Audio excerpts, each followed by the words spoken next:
Shalom, perkenalkan saya Viviti Ngariani Nampetus. Saya dari kelas C Prodi PAUD semester 4. Baik, teman-teman, di sini saya akan membahas materi tentang hakikat perkembangan sosial emosional anak usia dini. Yang pertama adalah pengertian perkembangan anak usia dini. Perkembangan adalah pertamanya kemampuan skill dalam struktur dan fungsi tubuh yang lebih kompleks dalam pola yang teratur dan dapat diramalkan sebagai proses pematangan. Perkembangan anak usia dini merupakan proses perubahan yang berkesinambungan secara progresif dari masa kelahiran sampai usia 8 tahun. Baik, contoh dari perkembangan anak usia dini seperti perkembangan fisik. Dalam perkembangan fisik, anak-anak mulai belajar merangkak, merayap, berdiri, dan berjalan. Yang kedua adalah perkembangan kognitif. Anak mulai mengenal warna, bentuk, dan ukuran. Untuk memahami konsep sederhana seperti di dalam ruangan maupun di luar ruangan. Contoh yang ketiga adalah perkembangan bahasa. Anak-anak mulai mengucapkan kata-kata pertama seperti mengucapkan nama ibu atau nama ayah. Yang contoh yang keempat adalah perkembangan sosial dan emosional. Anak-anak mulai mengembangkan ikatan dengan anggota keluarga dan orang lain yang merawatnya seperti pengasuh, untuk menunjukkan rasa ingin tahu terhadap orang lain dan lingkungan sekitarnya. Yang kedua adalah pengertian perkembangan anak usia dini.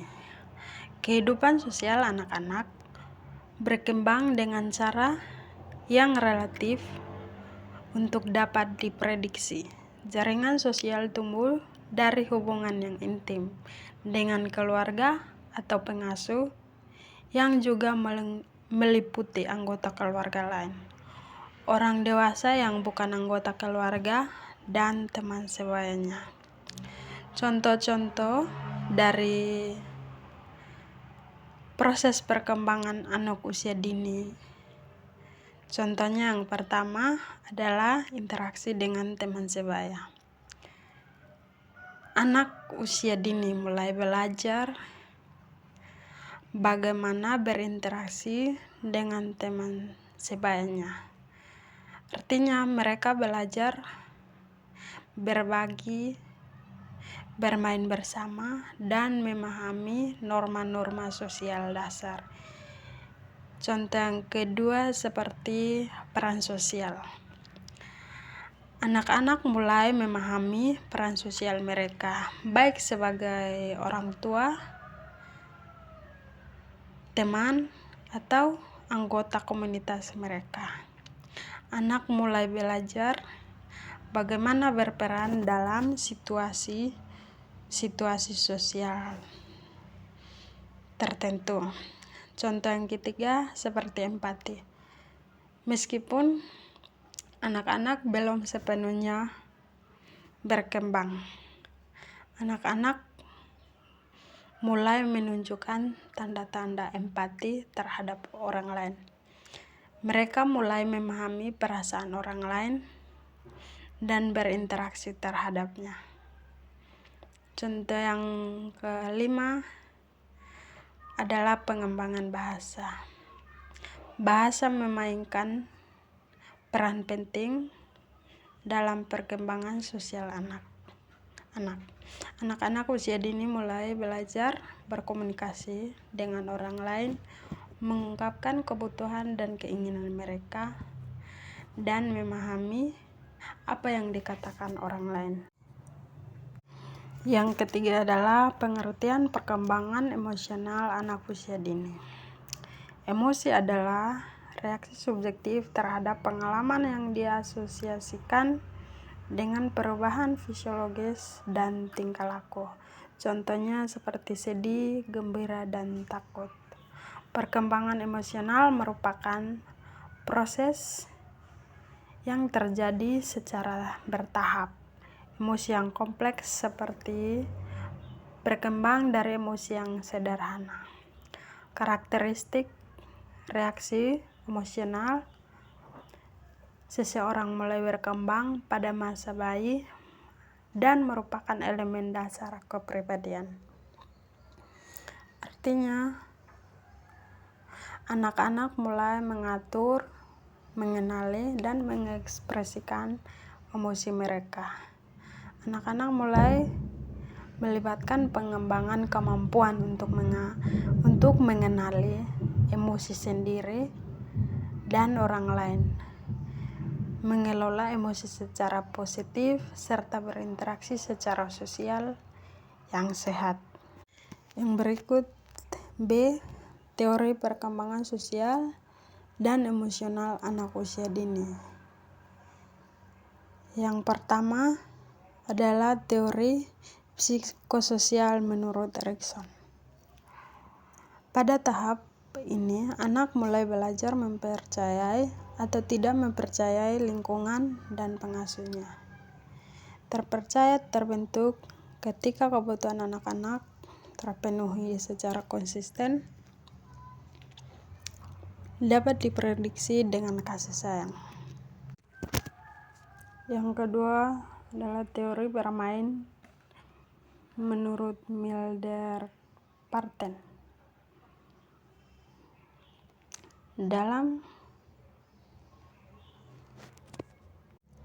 Menurut Milner-Parten, menyoroti kegiatan bermain secara sarana sosialisasi.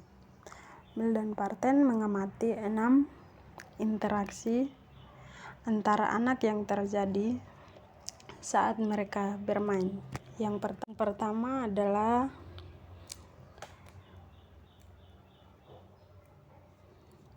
bermain sendiri. Anak bermain sendiri tanpa berinteraksi dengan orang lain. Yang kedua, bermain berdampingan. Yang ketiga adalah teori perkembangan emosi. Terdapat beberapa perkembangan emosi, diantaranya sebagai berikut. Yang pertama adalah teori emosi 2 faktor, Sacher dan Singer.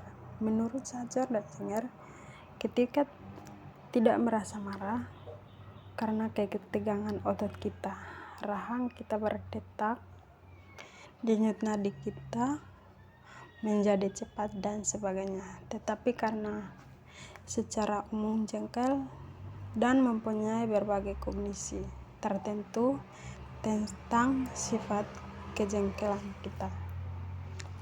Yang kedua, teori emosi menurut James.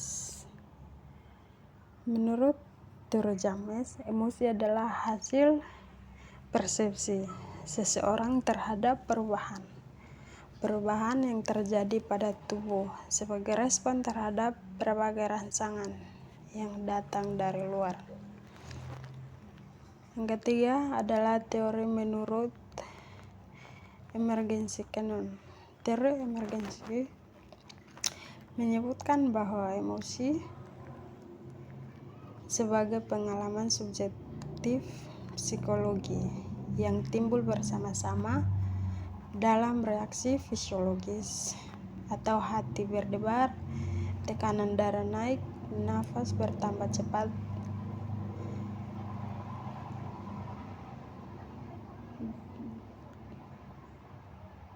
dan sebagainya.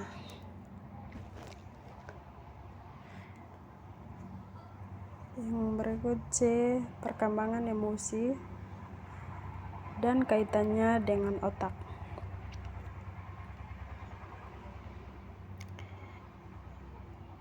Menurut Joseph Leduc, seorang ahli saraf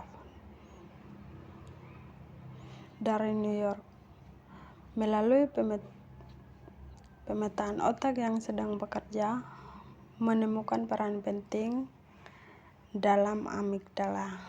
Amigdala adalah sekelompok sel berbentuk seperti kacang almond yang tertumpu dari batang otak. Amigdala juga merupakan gudang ingatan emosi. Bila amigdala hilang dari tubuh kita, maka peran amigdala menjelaskan mengapa emosi mengalahkan rasio. Bayi yang baru lahir hanya memiliki terdapat 4 peralihan pada organisasi otak yang kurang lebih berhubungan dengan perubahan identitas yang dapat dikenali terpisah dan berbeda dari dunia luar pikiran mereka. Biasanya muncul antara usia 15 sampai 24 tahun. Sekian hasil presentasi saya. Terima kasih. Shalom.